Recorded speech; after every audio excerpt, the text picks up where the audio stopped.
수양의 복을 통해서 다시 한번 수양회를 하는 것 같은 그런 생생한 은혜를 느낄 수가 있었습니다. 저도 돌아보니까 하나님께서 얼마나 큰 영광 가운데 은혜를 주셨는가 다시 한번 기억할 수 있어서 감사합니다. 오늘 말씀은 룻기 3장 1절로 13절 말씀입니다. 저와 여러분들이 한 절씩 교독하겠습니다. 룻의 시어머니 나오미가 그에게 이르되 내 딸아 내가 너를 위하여 안식할 곳을 구하여 너를 복되게 하여야 하지 않겠느냐. 내가 함께하던 하녀들을 둔 보아스는 우리의 친족이 아니냐. 보라 그가 오늘 밤에 타작마당에서 보리를 까불리라. 그런즉 너는 목욕하고 기름을 바르고 의복을 입고 타작마당에 내려가서 그 사람이 먹고 마시기를 다 하기까지는 그에게 보이지 말고 그가 누울 때에 너는 그가 눕는 곳을 알았다가 들어가서 그의 발치 이불을 들고 거기 누우라. 그가 내 할 일을 내게 알게 하리라 하니 룻이 시어머니에게 이르되 어머니의 말씀대로 내가 다 행하리이다 하니라. 그가 타작마당으로 내려가서 시어머니의 명령대로 다 하니라.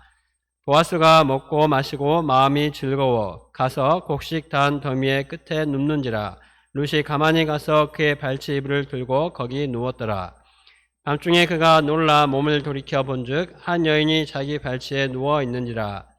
이르되 내가 누구냐 하니 대답하되 나는 당신의 여종 룻이오니 당신의 옷자락을 펴 당신의 여종을 덮으소서. 이는 당신이 기업을 물을 자가 됨이니이다 하니 그가 이르되 내 딸아 여호와께서 내게 복 주시기를 원하노라. 내가 가난하건 부하건 젊은 자를 따르지 아니하였으니 내가 베푼 인애가 처음보다 나중이 더하도다. 그리고 이제 내 딸아 두려워하지 말라. 내가 내 말대로 내게 다 행하리라. 내가 현숙한 여자인 줄을 나의 성읍 백성이 다 아느니라. 참으로 나는 기업을 물을 자이나 기업 물을 자로서 나보다 더 가까운 사람이 있으니 이 밤에 여기서 머무르라. 아침에 그가 기업 물을 자의 책임을 내게 이행하려 하면 좋으니 그가 그 기업 물을 자의 책임을 행할 것이라. 만일 그가 기업 물을 자의 책임을 내게 이행하기를 기뻐하지 아니하면 여호와께서 살아계심을 두고 맹세하노니 내가 기업 물을 자의 책임을 내게 이행하리라. 아침까지 누워있을지니라 하는지라. 아멘. 요절 말씀은 9절입니다. 9절을 같이 읽겠습니다. 시작. 이르되 내가 누구냐 하니 대답하되 나는 당신의 여종 룻이오니 당신의 옷자락을 펴 당신의 여종을 덮으소서. 이는 당신이 기업을 물을 자가 됨이니이다 하니. 오늘 말씀의 제목은 당신이 기업 물을 자입니다. 오늘 말씀은 룻이 나오미의 계획을 통해 보아스와 가까워지고 그를 기업 물을 자로 고백하는 내용입니다. 오늘 말씀을 통해 다윗의 조상이 될 엘리멜렉 가문을 잇고자 하는 나오미와 룻과 보아스의 믿음을 배울 수 있기를 기도합니다. 1절을 보십시오. 나오미는 룻에게 새로운 안식처를 구해주기를 원했습니다. 내 딸아, 내가 너를 위하여 안식할 곳을 구하여 너를 복되게 하여야 하지 않겠느냐. 과부에게 새로운 안식처는 재혼하여 새로운 가정을 갖는 것입니다. 나오미는 어떻게 룻을 돌아보게 되었을까요? 나오미는 남편과 두 아들을 잃고 절망과 슬픔에 빠졌습니다. 자신처럼 과부가 된 두 며느리를 위해서 아무것도 해줄 수가 없었습니다. 고향에서도 룻이 주워오는 이삭으로 겨우 풀칠이나 하며 살았습니다. 그런 나오미가 룻을 위해 새로운 안식처를 찾아봐 주겠다고 합니다. 나오미는 이삭을 주어 자신을 섬기는 룻과 은혜를 베풀어준 보아스를 통해 텅 빈 삶이 채워지는 것을 체험했습니다. 그러자 이제는 룻을 돌아볼 마음의 여유가 생긴 것 같습니다. 우리도 과거에 죄로 인해서 누구를 돌아볼 여유가 없었습니다. 내 앞가림도 할 수 없는 연약하고 빈곤한 자들이었습니다. 그러나 하나님께서 내 삶을 은혜로 풍성하게 채워주셨습니다. 그럴 때 이제는 다른 사람들을 돌아보고 섬길 마음과 목자의 심정을 갖게 되었습니다. 시간과 물질을 아끼지 않고 양들을 섬기며 하나님 역사에 헌신할 힘을 주셨습니다. 우리가 계속해서 하나님의 은혜 안에서 풍성함을 누리고 영육간에 공고하고 텅 빈 모습으로 고통하는 자들을 돌아보고 섬길 수 있기를 기도합니다. 그러면 나오미는 어디서 룻의 안식처를 찾겠다는 것입니까? 2절을 보십시오. 내가 함께 하던 하녀들을 둔 보아스는 우리의 친족이 아니냐. 보아스와 룻을 맺어주려고 하고 있습니다. 보아스가 룻에게 했던 말과 은혜 베푼 것을 통해서 나오미는 보아스를 기업 물을 자로 여기고 룻과 보아스를 맺어주려고 하는 것입니다. 이를 위해 나오미는 룻이 무엇을 해야 하는지 자세히 일러주었습니다. 추수가 끝나고 타작하는 날 나오미는 룻에게 목욕을 하고 향수를 바르고 고운 옷으로 몸단장을 하라고 합니다. 이는 결혼을 준비하는 여인의 모습입니다. 이렇게 단장을 하고 타작마당으로 내려가서 보아스가 타작을 마치고 먹고 마시기를 마칠 때까지 그가 눈치채지 못하도록 조심하고 숨어 있으라고 합니다. 그런 다음에 보아스가 잠자리에 들 때 그의 발치 이불을 들고 거기 누우라고 합니다. 그러면 보아스가 룻에게 할 일을 알게 해줄 것이라고 합니다. 나오미의 계획은 룻이 순종하기가 결코 쉽지 않은 너무나 파격적인 것이었습니다. 그동안 은혜를 베풀었던 보아스에게 오해를 살 수 있는 도박 같은 행동이었습니다. 그러나 룻은 어떻게 반응합니까? 5절을 같이 읽겠습니다. 시작. 룻이 시어머니에게 이르되 어머니의 말씀대로 내가 다 행하리이다 하니라. 룻은 시어머니 나오미의 말을 믿고 순종했습니다. 무너진 가문을 다시 일으키고자 하는 시어머니의 마음을 충분히 이해했습니다. 뿐만 아니라 자기의 행복을 위해서 그렇게까지 애쓰는 시어머니의 마음과 하나가 되었습니다. 물론 룻도 보아스가 싫지는 않았습니다. 룻은 자기 미래에 대한 희망을 가지고 나오미의 말에 순종할 수 있었습니다. 룻은 시어머니 나오미가 시키는 대로 모든 것을 다 했습니다. 그리고 시간이 지나 한밤중이 되었을 때 보아스는 웬 여인이 자신의 발치에 누워있는 것을 보고 깜짝 놀라서 물었습니다. 네가 누구냐? 이때 룻이 대답했습니다. 9절을 같이 읽겠습니다. 시작. 이때 내가 누구냐 하니 대답하되 나는 당신의 여종 룻이오니 당신의 옷자락을 펴 당신의 여종을 덮으소서. 이는 당신이 기업을 물을 자가 됨이니이다 하니. 여기서 옷자락을 덮는다는 것은 품속으로 들어간다, 보호를 받는다라는 뜻입니다. 룻이 보아스의 품속으로 들어가겠다는 것은 그와 결혼을 하겠다는 것입니다. 한마디로 룻은 보아스에게 청혼을 한 것입니다. 나오미는 룻에게 보아스가 하는 대로 따르라고 말했지만 룻은 보아스에게 적극적으로 요구를 하고 있습니다. 룻은 자기가 이방인이고 또 보아스에게 요구할 만한 자격이 없는 자라는 것을 잘 알고 있었습니다. 그러나 룻은 보아스를 통해 엘리멜렉의 기업을 이으려고 하는 간절함이 있었습니다. 뿐만 아니라 가정을 이루고 후사를 세우고 싶은 마음이 있었습니다. 이를 위해서 그녀는 정숙하지 못한 여자라는 오명까지 감수한 것입니다. 룻은 남편과 자식을 다 잃고 대가 끊기게 된 슬픔을 안고 사는 나오미를 불쌍히 여기고 사랑했습니다. 또한 하나님께서 주신 기업을 잃게 된 것에 대한 깊은 안타까움과 이 아픔을 잘 알았습니다. 그래서 믿음으로 보아스에게 적극적으로 기업 물을 자가 되어 달라고 청혼을 한 것입니다. 롯의 요구에 대한 보아스의 대답이 무엇입니까? 10절을 다 같이 읽어보겠습니다. 시작. 그가 이르되 내 딸아 여호와께서 내게 복 주시기를 원하노라.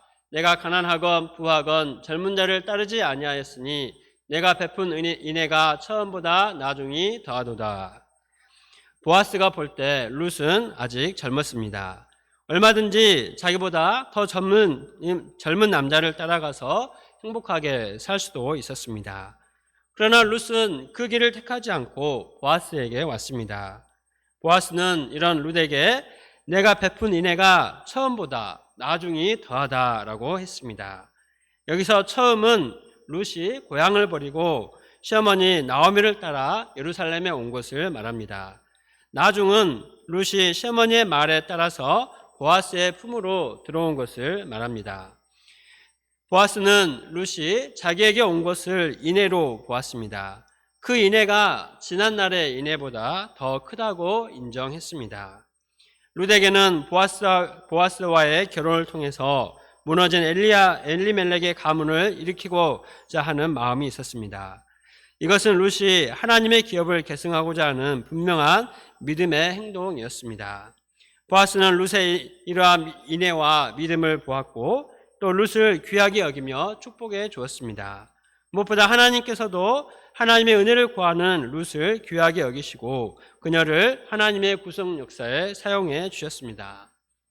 룻이 얼마든지 자기 마음대로 살 수가 있었던 것처럼 우리도 우리 자신만의 행복을 위해서 살 수 있었습니다.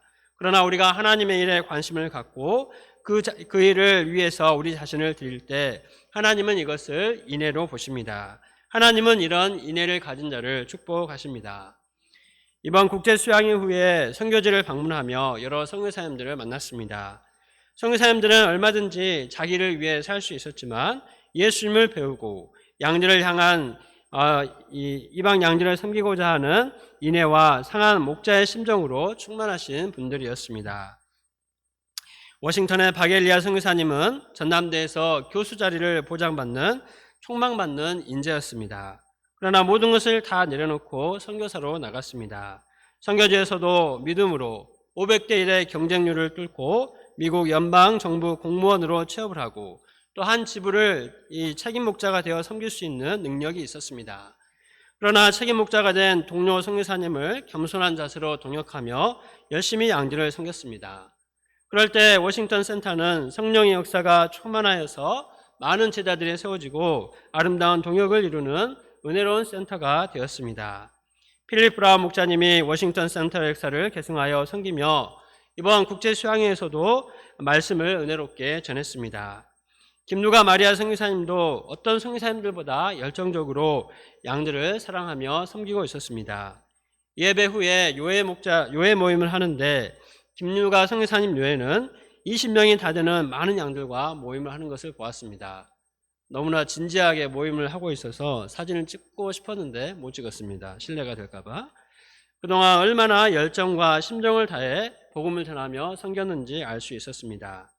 또 4년 전에 우리 센터에 왔던 제시 다이아몬드 목자를 만났습니다. 4년 전에 비해 그는 더욱 잘생겨지고 은혜롭고 성숙한 모습으로 워싱턴 센터에서 동역하고 있었습니다. 여기 다윗 형제 옆에 있는 분이 동역자입니다. 또 믿음의 가정을 이루고 주일 예배 사회를 보며 섬기는 것을 보았습니다. 그는 4년 전에 우리가 베푼 인애를 기억하고 크게 감사하고 있었습니다. 동역자와 꼭 광주에 다시 오고 싶다고 했습니다. 워싱턴뿐만 아니라 인디애나폴리스 UBF 또 스카우로 센터도 열심히 하나님을 믿고 서로 사랑하며 양들을 섬기고 있었습니다. 하나님께서 계속해서 우리 선교사님들의 믿음과 사랑과 하나님을 향한 인애를 축복하시고 많은 영혼들을 구원하는데 귀하게 사용하실 것을 믿습니다. 우리도 하나님을 믿고 사랑하며 동역자들과 양들에게 적극적으로 인애를 베풀어야 하겠습니다. 보아스는 더 큰 인애를 베푸는 룻을 어떻게 축복하고 있습니까? 11절을 보십시오. 먼저 보아스는 룻에게 내 딸아 두려워하지 말라 하며 안심시켜 주었습니다. 그리고 내가 내 말대로 내게 다 행하리라. 내가 현숙한 여자인 줄을 나의 성읍 백성이 다 아느니라 하였습니다. 그런데 문제가 있었습니다. 보아스보다 기업 물을 책임이 앞선 사람이 있었습니다. 13절을 다 함께 읽겠습니다. 시작. 이 밤에 여기에 머무르라. 아침에 그가 기업 물을 자의 책임을 내게 이행하려 하면 좋으니 그가 그 기업 물을 자의 책임을 이행할 것이니라. 만일 그가 기업 물을 자의 책임을 내게 이행하기를 기뻐하지 아니하면 여호와께서 살아계심을 두고 맹세하노니 내가 기업 물을 자의 책임을 내게 이행하리라. 아침까지 누워 있을지니라 하는지라. 보아스는 만일 기업 물을 자의 책임을 기업 물을 자가 책임을 다하지 않으면 자신이 룻에 대해서 기업 물을 자, 곧 구원자의 책임을 다하겠다고 합니다. 룻이 아무것도 없는 시어머니를 따라올 때만 해도 그녀의 장래는 너무나 불투명하고 불안했습니다. 룻의 인생은 예루살렘에 와서 이삭 죽기는 하다 끝날지도 모를 일이었습니다. 그러나 하나님께서 룻의 믿음과 인애를 보시고 기업 물을 자 보아스를 보내주셨습니다. 보아스를 구원자로 보내셨고 장래의 희망을 보여주셨습니다. 그로 인해서 룻의 인생은 완전히 달라지게 되었습니다. 동시에 나오미의 인생도 완전히 달라졌습니다. 보아스는 아침이 되자 룻의 치마폭을 폐기하고는 보리를 6대 되어주면서 말했습니다.